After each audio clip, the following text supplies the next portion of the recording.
n'a jamais, en tout cas, selon ce que moi je sais, il n'a jamais piloté un projet qui est allé au bout. Il n'a jamais mis en place un projet qui s'est terminé dans les bonnes conditions. Je vous donne quelques exemples. La route Lomé-Vaughan-Anfouin, elle a finalement bénéficié d'un double financement.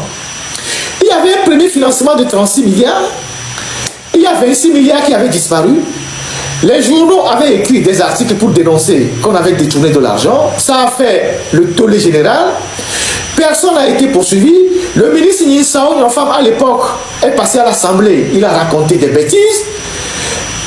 Et à la fin, c'est le ministre Ayassor, qui était ministre des Finances, qui a poursuivi plutôt les journalistes qui ont dénoncé les détournements qui ont été faits sur ce chantier-là. Et donc, les 26 milliards ont pris une destination outre que celle qui devait servir à faire les routes. Et on a dû recourir à un second financement pour permettre aux Chinois de refaire cette route au rabais. Parce qu'à l'époque, la route devait être faite de façon... Les dimensions étaient très larges. Mais quand ils ont détourné l'argent, la route a été rétrécie. Ça a été fait après, approximativement par les Chinois. C'est une route qui est déjà en train de dégrader. Quand tu prends la route Lomé-Vaughan-Anfouin aujourd'hui, elle commence par être dégradée. Alors que cette route ne fait pas 3 ans. Est-ce que j'ai menti? Ceux qui prennent la route à partir de Djagblé, vous avez vu que cette route-là est en train d'être en dégradation actuellement. Donc, ça, c'est un exemple qui illustre comment Fort pilote les travaux approximatifs au Togo et on engloutit de l'argent. Les 26 milliards qui ont disparu, on ne sait pas qui a pris l'argent sur ce chantier-là. Mais ce chantier a bénéficié d'un double financement. Ça, c'est un. Deuxième chantier, où on a connu pareil, les contournements des failles d'Aledjo. Il y a eu 2 contournements qui ont été faits. Il y a eu un premier contournement, avant je pense, en partant de Al-Héride, je pense. Et après, il y a un deuxième contournement qui débouche sur Bafilo. Aujourd'hui, ces 2 contournements qu'on a remis aux Chinois, qui ont fait des travaux, et qui ont été des travaux bâclés, parce que je me rappelle qu'on avait fait plusieurs articles sur les travaux bâclés, avec des images à l'appui. Les Chinois ont repris ce même travail une deuxième fois. Mais aujourd'hui, on nous dit que ces 2 contournements sont aussi dans un état calamiteux. Et ces 2 contournements ont englouti pas moins de 60 milliards. Et donc, on a oublié totalement dans un état dégradé. Troisième exemple, la route Thiévier-Tablibo. C'est l'entreprise GER qui a eu ces travaux. Je pense bien, si je me trompe. La route Thiévier-Tablibo qui va dans les usines. Cette route est aussi dans un état piteux. Et pourtant, on a dépensé beaucoup d'argent. Les travaux ont été effectués. C'est-à-dire, carré-carré. C'est-à-dire, on se pose même la question si ceux qui ont eu ce chantier étaient de vrais entrepreneurs, des gens qui ont les compétences pour goudronner des routes. Et cette route-là, il y a un péage là-dessus. Aujourd'hui, c'est une route qui est aussi en délabrement. Ça, c'est les chantiers que Fort a initiés. Donc, les fonds disparaissent mystérieusement. On ne sait pas qui prend les commissions sur ces chantiers-là. Et les entrepreneurs font des travaux à rabais. En tout cas, comme les Chinois le disent, petit argent, petit chantier. Donc, la route Thiévier Tablibo est aussi dans un état aujourd'hui je sais pas, délabrement. La route Lomé-Palimé, parlons-en. Je pense qu'il fallait la terminer en 3 ou 4 ans. Aujourd'hui, c'est plus de 5 ans. Et cette voie-là, elle n'est pas toujours terminée. On ne sait pas ce qui se passe.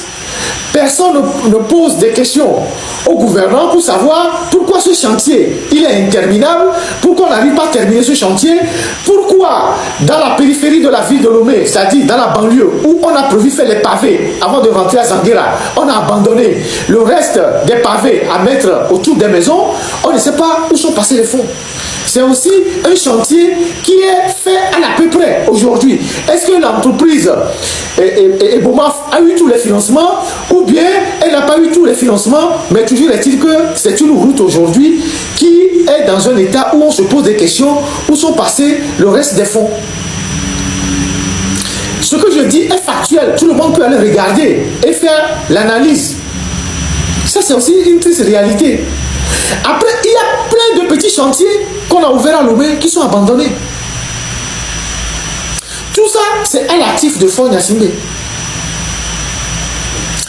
Et donc lui, on ne sait pas depuis 21 ans, en dehors de l'université de Dacha qu'il est en train de construire et que ses portes flambeaux ou ses mégaphones sont en train de mettre sur la toile, tu ne trouves rien que Faure a construit jusqu'au bout. Aucun stade, aucun hôpital de renom, aucun centre de santé, aucun conservatoire, le centre artisanal, rien du tout. Le stade de Kégué a été construit au temps de Yadema. Au temps de Faure, on l'a rénové à plus de 20 milliards. Il est toujours dans un état là, tu le vois, les toilettes sont crassées, tout ça. Tu portes à croire que nous sommes dans un pays où les dirigeants, ils aiment s'accommoder de ce qui n'est pas beau. C'est ça la triste réalité.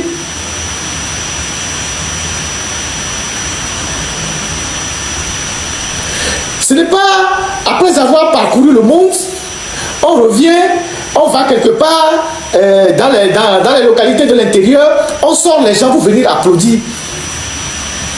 Faure Gnassingbé, et nous on t'y connaît. Aboué, président Léhi, Copérémé, on le met de la moto, le Copérémé, poussière, la moto, on le participer. C'est quoi ces histoires? C'est-à-dire, toi, tu fais le tour du monde, quand on dénonce tes voyages, tu mets une petite pause. Tu fais quelques petits conseils de ministres là, avec les mêmes communiqués, et puis après, tu sors, tu rentres dans les villages, on sort les gens pour applaudir. Et tu sors, tu fais comme ça. Dans la poussière, on filme ça, on montre ça au monde entier. Poussière. Et on ne sait même pas ce que tu fais. On ne sait pas. Tu fais le tour du monde, tu vois les bonnes choses. Dès qu'on dénonce tes nombreux voyages, tu fais pause. Tu organises quelques conseils des ministres, façon là, au rabais, on sort les mêmes communiqués, on change un peu les phrases, et puis tu dis, je vais aller regarder ici, pour qu'on dise que je travaille. Et donc on sort les populations. Donc toi, tu ne peux pas aller dans une localité, on ne va pas sortir les populations pour applaudir. Et puis tu reviens à la maison, et tu ne vas pas l'hélicoptère. Et quand toi-même, président, ou je ne sais pas comment, tu vois les images. Quand tu visites une localité, on te renvoie les images là. Tu vois la pauvreté, tu vois la poussière, tu vois le visage des populations. Tu es fier d'avoir fait quelque chose pendant 21 ans, avec vos $1300 de PIB là. Tu es fier d'avoir fait quelque chose pendant 21 ans. Pendant 21 ans, tu regardes les gens dans les localités éloignées. Les gens souffrent. Les gens sont dans des conditions incroyables. Et puis on les sort pour applaudir. Et toi tu viens, tu marches, hein, tu regardes et puis les gens applaudissent. Tu repars. Il y a aucune Faure à faire. Je sais pas. C'est-à-dire que vous vous posez la question, quelle est vraiment la vision de ce monsieur à la tête du Togo? Les maires qui ont été élus par cette décentralisation simulacre ont fait 6 ans. Ils ont déjà passé de leur mandat. Pendant 6 ans, Faure n'a jamais réuni les maires. Pendant 6 ans, il ne s'est jamais entretenu avec les maires pour leur poser les questions sur leur travail et comment ils peuvent supporter la décentralisation. Il n'y a pas eu de débat entre Faure Gnassingbé et les maires du Togo pendant 6 ans. Ailleurs, dans tous les pays, les chefs d'État reçoivent les maires. Donald Trump reçoit pratiquement chaque 2 semaines le maire de New York. Ils ne sont pas des amis. Et de temps en temps, quand Donald Trump fait une conférence de presse, il pique le maire de New York, mais ils se voient pour parler, pour discuter de comment la ville doit être gérée pour le bien des habitants de la ville de New York.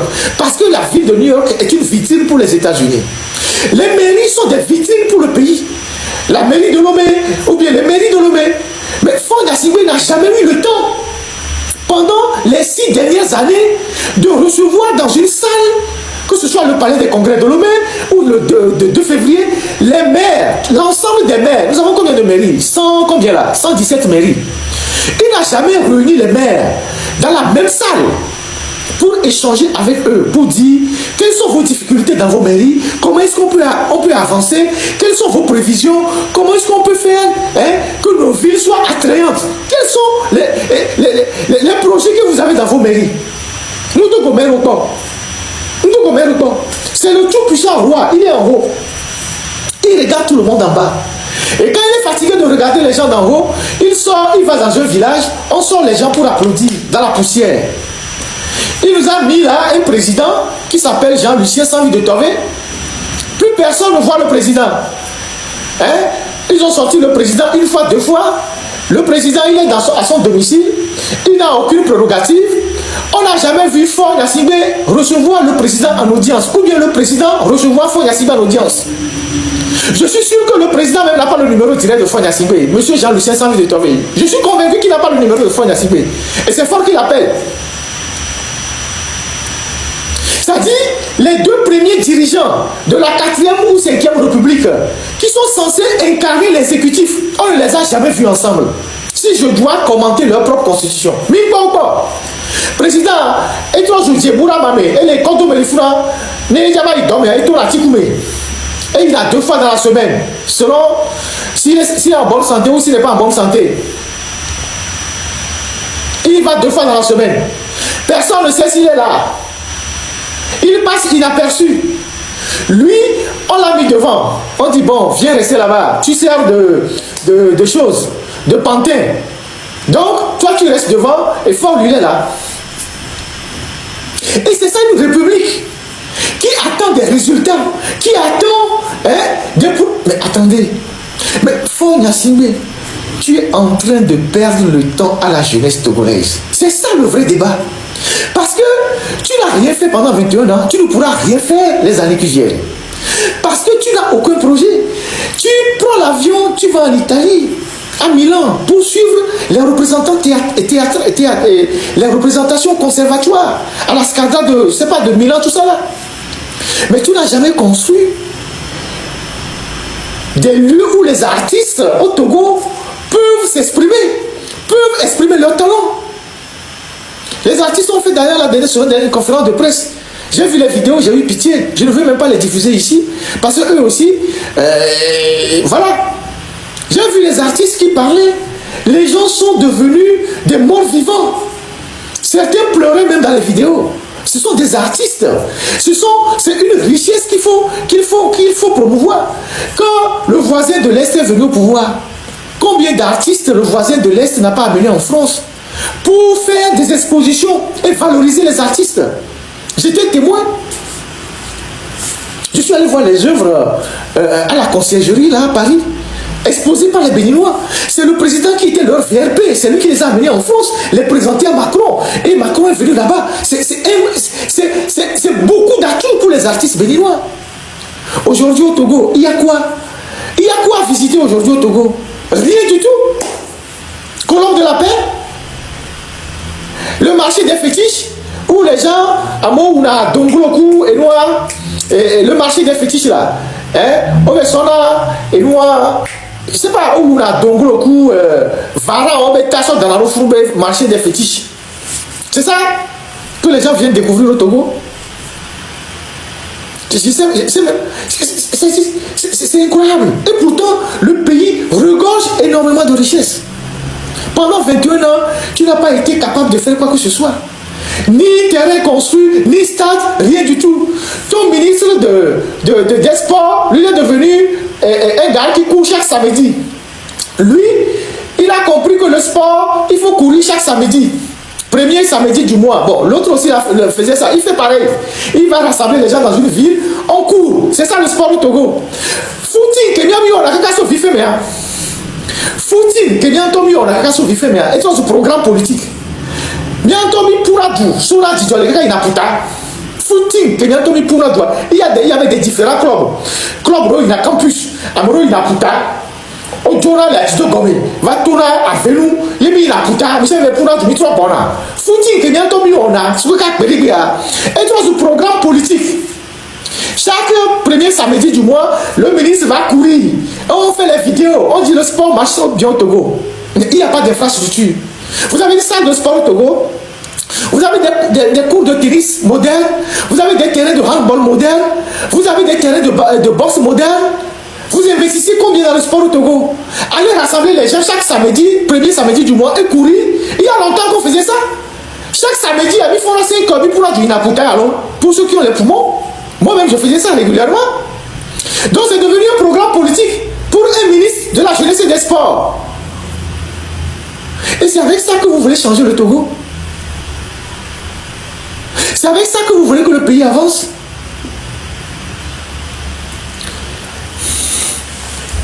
Franchement, vous faites la honte.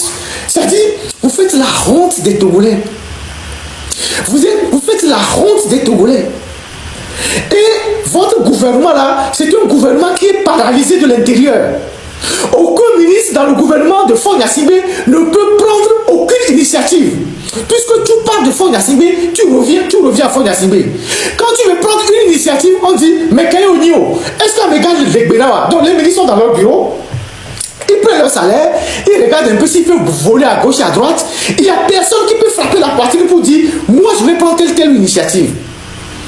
Et puis il y a la barrière de Sandra Johnson qui est là-bas, la présidente. C'est elle qui fait voir à tous les ministres. C'est elle qui valide les projets. C'est elle qui décide quel projet passe, quel projet ne passe pas. C'est elle qui est l'interlocutrice de tous les partenaires financiers. Je ne sais pas quelles sont ses compétences. C'est elle qui, tantôt tu la vois avec le PNUD, tu la vois avec le FMI, tu la vois avec la Banque mondiale, tu la vois avec toi. Mais tu ne sais pas ce qu'elles font. Elle s'est entourée de quelques petits farfelus. Je vais décortiquer tous ces gens-là. Quelques petits farfelus à qui on a loué des villas. Ils sont dans les villas, nommés là-bas. Ils écrivent des bêtises sur les réseaux sociaux. Et on leur donne de l'argent. Et donc, le pays est en train de stagner. Le pays est en train de stagner et doit être sous cocolita. Alors que le Togo, c'est un petit pays dont la gestion ne pouvait même pas créer des ennuis. Togo est de viticule et béni. Le bois d'eau, autoroute, les Togois, on a d'eau autoroute, AMV, rapidement. On a d'eau de cas inor, on a d'eau de cas dans le sens de la largeur. Et le pays va se développer à partir des autoroutes. Sur la longueur, on a 650 km. Sur la largeur, on a 120 ou 130 km. Aucun projet sérieux n'est implémenté. Le Togo est classé deuxième réformateur. Tout ça, c'est des faux trucs. Le fond, c'est quoi? Oui, le Togo est classé par une agence troisième réformateur. Des conneries. Et on prend ça, on montre ça dans le monde entier. Pendant ce temps, les pays qui ne sont pas classés deuxième réformateur, ils avancent. Ils évoluent, ils font des réalisations, ils construisent des infrastructures, les touristes viennent, le pays bouge, l'économie bouge, le niveau de vie des citoyens change. Et bien nous, il bénit. Mais les gens ont le sourire. Malgré les difficultés, je ne dis pas que le Bénin c'est un paradis. Mais quand tu vas dans un pays où les gens, la situation des gens est en train de changer petit à petit, tu le sens en regardant le visage des gens.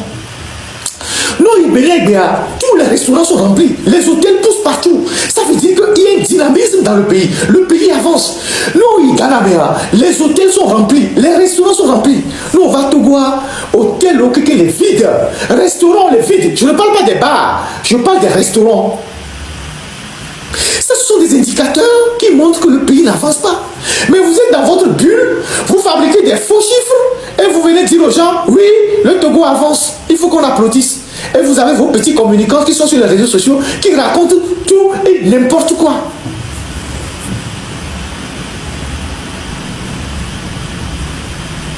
Ayaki Togo to le bois. À moi, les réseaux disent, non, on les fait envie tous les jours. Moi, je reçois tellement de messages. Moi, je suis devenu, je sais pas, je suis au cœur de tout. Le nombre de messages que je reçois, c'est ça qui me donne les éléments que le pays est dans une catastrophe totale. Et les gens qui sollicitent des aides, même des fonctionnaires, à moi, les fiara domé. Et nous, les 5 mois, on l'a bien au grand frère, on l'a pas garé bien. Tous les jours, c'est ça. Mais vous, vous emmagasinez l'argent.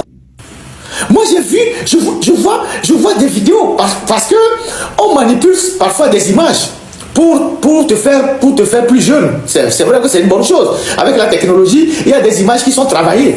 Mais quand on a les vraies images de toi, quand on les prend et qu'on fait l'étude sémiologique de ces images-là, hein, l'étude de ces images-là, on voit que mais tu es fatigué. Mais pourquoi tu t'accroches? Va te reposer.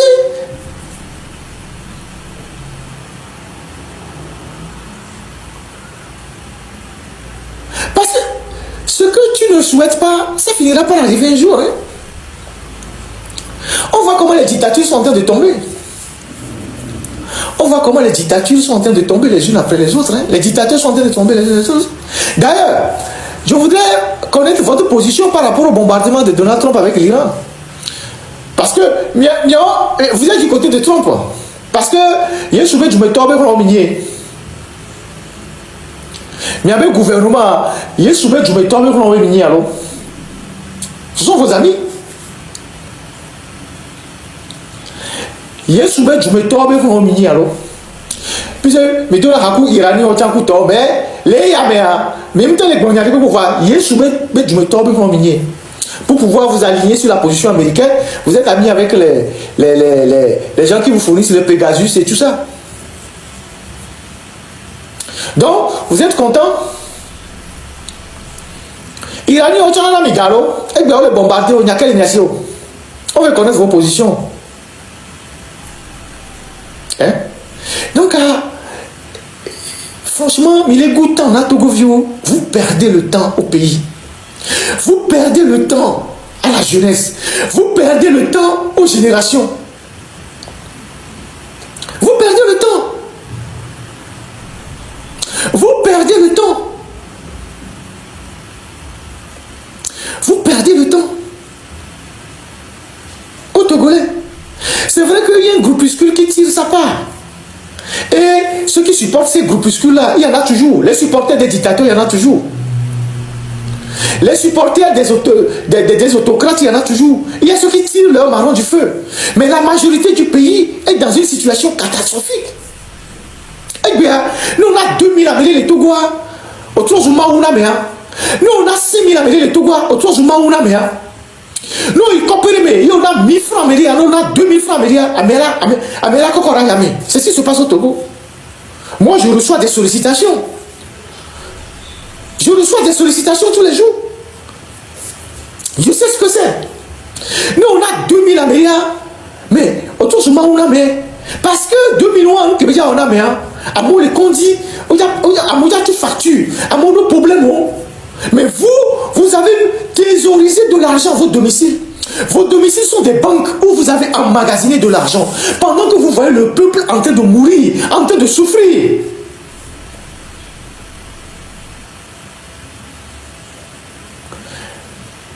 Togoto, chers compatriotes togolais, il faut que chacun d'entre nous comprenne que chaque jour qui passe, chaque jour de plus, comme Madame Nyakade l'a dit, avec Fo Nyasingbe, est un jour de moins dans notre vie, est une souffrance de plus dans notre vie. Il faut que nous nous engagions, chacun à son niveau. Je ne demande pas aux gens d'aller mourir bêtement, je ne demande pas aux gens d'aller prendre des risques, mais autant chacun à son niveau, il faut que nous nous réveillons, il faut que nous nous engagions, il faut que nous prenions chacun une résolution ferme pour tourner la page de ce régime, pour envisager un avenir serein et radieux pour notre peuple. C'est un serment que chacun d'entre nous doit prendre.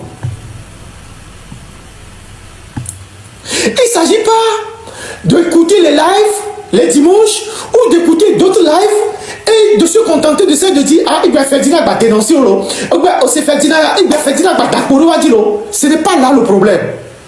Le problème, est-ce que nous prenons chacun d'entre nous la résolution ferme de se mettre en ordre de bataille pour dénoncer ce régime et nous préparer à tourner la page de ce régime, quel que soit le sacrifice que cela doit nous coûter. Parce qu'il faut un sacrifice. Qu'on soit à l'intérieur ou à l'extérieur du pays, il faut un sacrifice pour tourner la page de ce régime. Parce que nous ne pouvons plus rien attendre de Faure Gnassingbé. Faure Gnassingbé aujourd'hui, la seule chose qui le préoccupe, c'est de sauver sa peau. C'est de rester au pouvoir jusqu'à sa mort. C'est de prendre tout l'argent du pays pour sa sécurité. Et mourir au pouvoir. Parce que mourir au pouvoir pour lui, c'est la meilleure façon de ne pas rendre compte de sa gestion. Et donc, si nous avons 1000 milliards dans les caisses de l'État, Faure prendra 99% de ces 1000 milliards pour sa sécurité. Il laissera seulement une des miettes dans les caisses de l'État pour les Togolais. Donc, Amour les coups tous les jours. Les gens meurent tous les jours. Les gens, que tu luttes ou que tu ne luttes pas, les gens meurent tous les jours. Donc, autant lutter pour garder notre dignité. Donc, Amicia Meloula se le reconnaît. On y fonctionnaire, on y entrepreneur, tu es étudiant, tu es je ne sais quoi, tu es universitaire. Nous devons essayer de déverrouiller la peur dans laquelle on nous a enveloppés pour commencer par prendre conscience de la gravité de la situation dans laquelle notre pays se retrouve.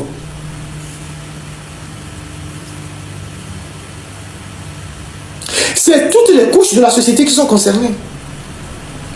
Miato Sodjao, vous êtes les piliers du régime. Vous devez comprendre que ça ne peut pas continuer. Vous devez comprendre que le changement que les Togolais veulent pour ce pays, ils le veulent aussi pour vous.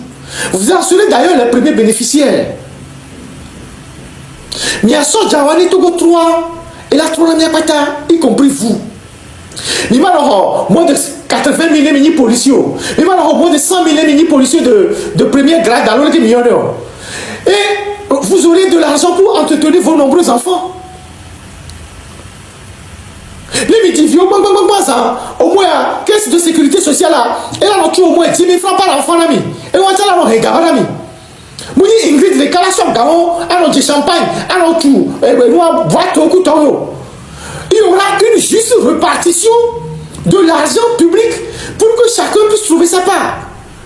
Et bien, c'est la minorité qui prend l'argent des travailleurs pour construire les villas de 2 milliards, 1 milliard, pour aller mettre l'argent à Dubaï, pour construire des brasseries, pour construire des hôpitaux qui coûtent très cher pour les soins. Au moins, qu'est-ce que les gars, on soit 5 000 là, c'est déjà une bonne chose. Demain, on envoie ça à 10 000. Si on prend 6 enfants en compte à la caisse, si la caisse prend 6 enfants, bien sûr, Dieu me dit, la paix des vieux gens, je ne suis pas viré. Donc, à nous, soit 6 enfants, au moins, nous, 10 000 là, vous avez 60 000. 60 000 mais il y a son âme, il y a son, il y a son job, il y a 6. Mais c'est un plus pour votre salaire. Donc, ni tout vieux, on les dents, à mon fond, on leur live, on leur dénonciation, on leur sensibilisation. C'est pour que le Togo change pour nous tous, y compris vous. Donc, mais nous là, faut les bien reconnaître. Mais nous là, on avait propre examen de conscience. Foria et lui d'abord. Il est avec ses maîtresses. Il a de l'argent. Il peut vivre encore 100 ans. Il a de l'argent pour vivre. Mais vous n'avez pas de l'argent pour former vos enfants. Vous n'avez pas de l'argent pour éduquer vos enfants demain. Vous n'avez pas d'argent suffisamment pour aller construire une maison sur un quart de l'eau. Mais c'est vous qui bombez le torse que vous êtes là pour supporter le régime. Vous devez changer de mentalité. Vous, les soldats togolais, vous devez changer de mentalité. Vous devez prendre le parti du peuple. Mais il n'est pas encore le dialogue Katanga, on dit. L'autre, on a Félix Katanga, hein? L'homme fort, Félix Katanga. Mais on l'a filé, il y avait Félix Katanga, bon, non, ton si c'est comme il y avait Narcisse Yoma Djoua avant. Narcisse Yoma Djoua, Non, mais Narcisse Yoma Djoua Bona. Quand François André, nous on tombe sur des éléments, ça fait ton problème.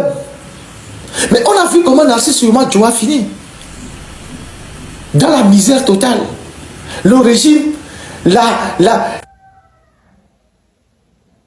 c'est l'homme, c'était le tout puissant de l'armée togolaise. Après les Titipiens. Mais regardez, j'ai envoyé des gens au tribunal. Ils m'ont dit qu'il était assis comme un gamin. Il a beaucoup maigri. Et voilà, gars, j'espère bien que vous avez encore suivi cette vidéo du début jusqu'à la fin. Voilà, c'était pas encore Ferdinand Haïté qui a dit aussi tout ce qui se passe voilà, au Togo. Et tout, vous connaissez le combat de Ferdinand Haïté. Tout ce qui concerne le Togo, voilà, et c'est le Ferdinand Haïté. C'est Ferdinand Haïté parce que il a beaucoup de choses. Moi-même, souvent, je me demande où est-ce qu'il trouve ces informations. Le gars, Haïté, il est trop fort. Il y a Haïté, Ferdinand Haïté est trop fort. Moi, vous avez écouté toutes ces révélations-là qu'il a eu à faire. Voilà, vous avez écouté. Vous avez suivi la vidéo du début jusqu'à la fin. Vous avez suivi tout ce qu'il a eu à dire. Et ces révélations-là qu'il a eu à faire, les gars. Man. Non, moi, souvent c'est pour cela, quand j'avais vu ces gens-là, et les ghettoviers et tout ça là, on commençait pas à attaquer Ferdinand. Je me suis dit, les gars, vous ne connaissez pas à qui vous avez affaire. Vous ne savez pas à qui vous avez affaire. Hein? Et comment il s'appelle comment? Et Ghettovier était un Américain, mais il a Ferdinand Haïté. Je me suis dit, je me suis dit en même temps que le gars là, il risque beaucoup. Et voilà, il y a quelques temps, il ne sort plus, il n'est plus truc là. Bah, le gars, il est informé. Et puis aussi là, il a des personnes pas possibles. Journaliste d'investigation, les gars. Non. Au fait, c'est Ferdinand Haïté qui m'a fait aimer ce qu'on appelle moi, je fais pas de la politique. Les infos concernant comment la politique et tout ça, moi, je n'aimais pas. Je m'en fous. Hein. Je me foutais pas mal de ce qui se passe. Je me foutais pas mal.